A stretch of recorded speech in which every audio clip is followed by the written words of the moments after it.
Waymo adds Atlanta to its self-driving car roadmap. San Francisco, Atlanta could be next up for a full-fledged self-driving car program, following in the footsteps of Phoenix, where Google-owned Waymo is poised to debut a commercial autonomous ride-hailing service later this year. Waymo tweeted Monday that it has targeted the Big Peach for evolving series of self-driving car tests.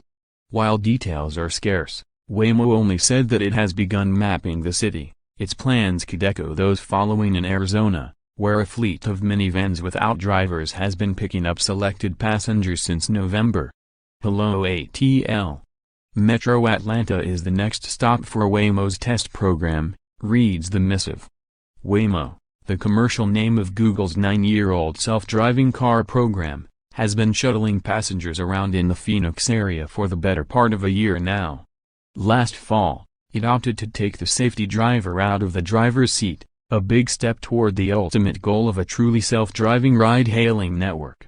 Now that we have the world's first fleet of fully self-driving cars on public roads, we're focused on taking our technology to a wide variety of cities and environments, says Waymo spokesperson Lauren Barriere. More, Trump official, self-driving cars must benefit rural communities, not just cities. More, Ford lays out grand vision for a self-driving car future. More, Waymo's self-driving cars ditch the safety driver. Here's what that's like. No word on when Waymo's self-driving Chrysler Pacifica hybrid minivans, Waymo has 600 on order from Fiat Chrysler, will start moving passengers around Atlanta, home of one of the nation's busiest airports and most congested roads. Driving in Atlanta makes Georgia the 7th state Waymo has tested its cars in, after California, Texas, Washington, Nevada, Michigan and Arizona. The citizens of Atlanta increasingly are the sites of technology's biggest players. Last week came the news that Amazon chose the southern city as a finalist for its $5 billion second headquarters.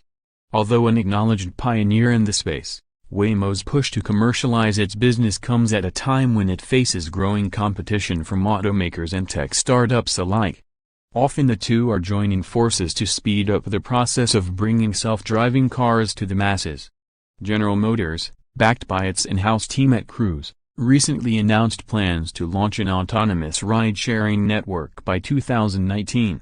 Ford spent $1 billion to buy Argo.ai, which will help the company deliver self-driving cars by 2021. And Hyundai and the VW Group just turbocharged their efforts by teaming up with Aurora, a new self-driving hardware and software startup founded by the former head of Waymo's program, Chris Ramson.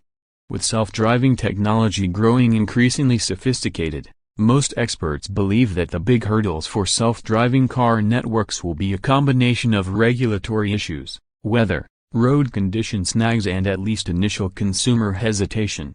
The nation's two big ride-hailing companies, Uber and Lyft, also are trying to develop their own self-driving tech roadmap, given that removing the driver from the equation radically improves their business models. Lyft has struck partnerships with a number of automakers, including Ford and GM, in order to ensure that its service can flip the switch to autonomy and not get beat out by new ventures. Uber was initially very aggressive about its own self-driving strategy, which included shuttling Pittsburgh passengers in autonomous cars. But the company currently is enmeshed in a lawsuit with Waymo, which charged that some of Uber's sensor technology was developed using proprietary technology stolen by a former employee, Anthony Lewandowski, who then went to work for Uber when the company acquired his self-driving truck company Otto. Follow USA Today tech writer Marco